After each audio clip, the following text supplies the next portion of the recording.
Hi. Welcome back. It's Thursday, and we've a lot of information in our first of 14 divisions we call Afterthoughts of the conflict, whereas initially we could reason why the Golden Rule known in the West would produce the need for colonialization as the demand on industry rose.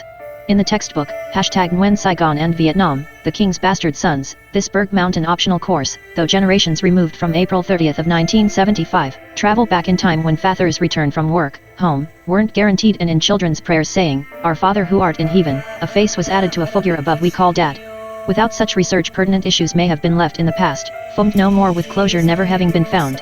With no further delay, won't you come along with us? First Afterthought. Golden Rule yields colonization. As the Southeast Asia Collective Defense Treaty was signed in Manila on Luzon Island of the Philippines September of 1954, the institution was formalized February 19, 1955, in SEATO. Attempting to block further communist influence in and throughout Southeast Asia ultimately failed, but the initiative sparked the proxy war we know as the Vietnam conflict.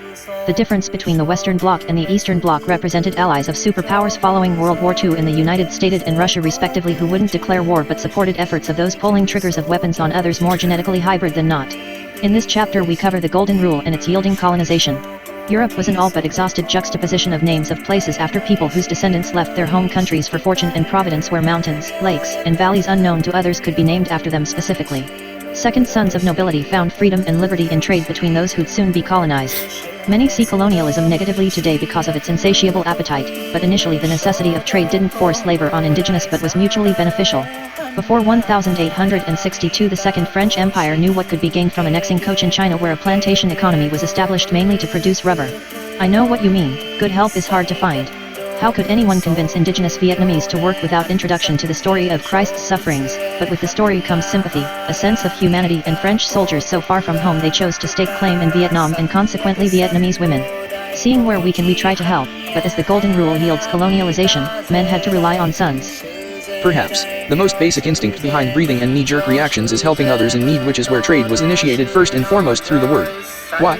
Well, because though bishops required tithes to function, but missionaries like Alexander de Rhodes in 1619 had little to offer on earth except a story behind which came peaceful negotiation until followed by men-at-arms. It didn't matter who accepted the story and believed or why, as it only mattered that one did. Like those with the faith of a mustard seed, all French colonists needed was CAIMOT, Vietnamese, or LEMOT, French, which in English means the one. However, MOT in French means word. Offerings can only be either accepted humbly or respectfully declined, where missionaries stranded in a foreign land with nothing had but a story of a dead king through whom everlasting life was. Most assuredly, in human interaction French/Vietnamese relations strengthened amongst those with the colonizers' shared belief, but outside the circle of trust was war.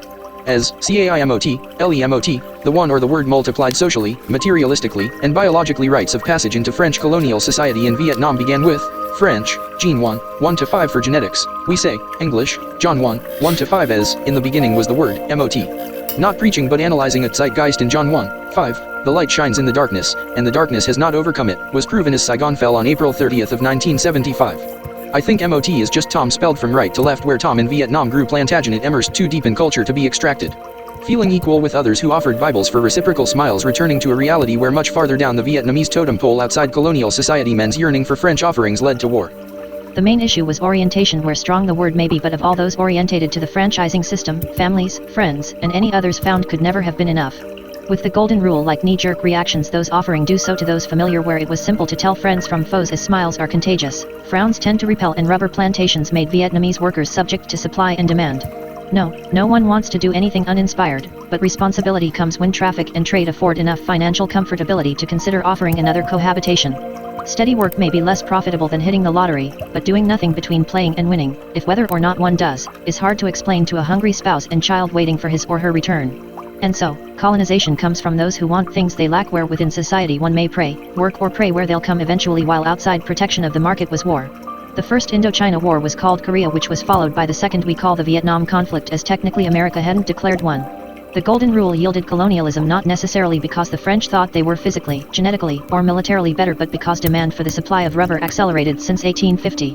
The price to get enough French goods to market led to politics where sides convoy, with, and sin, conco, without. In the 16th century, losing foreign possessions in India, the Americas, and the Caribbean as a result from the 7 Years' War, France turned its eyes after 1850 toward Africa and Indochina. Taking colonies from France did not take colonialization from the French zeitgeist, where they reinvented the wheel in Vietnamese colonial franchises. The word franchise derived from the word French or France.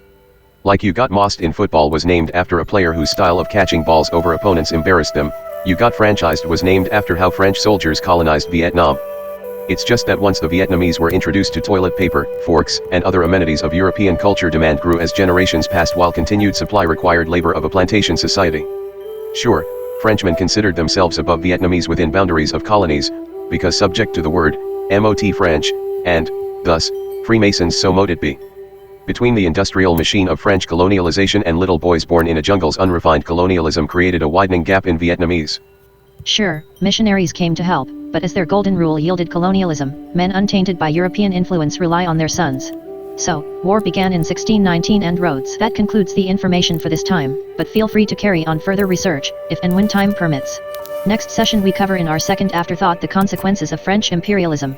We hope to see you there then with us Thursday morning. Until then, farewell, be safe and remember to buckle up.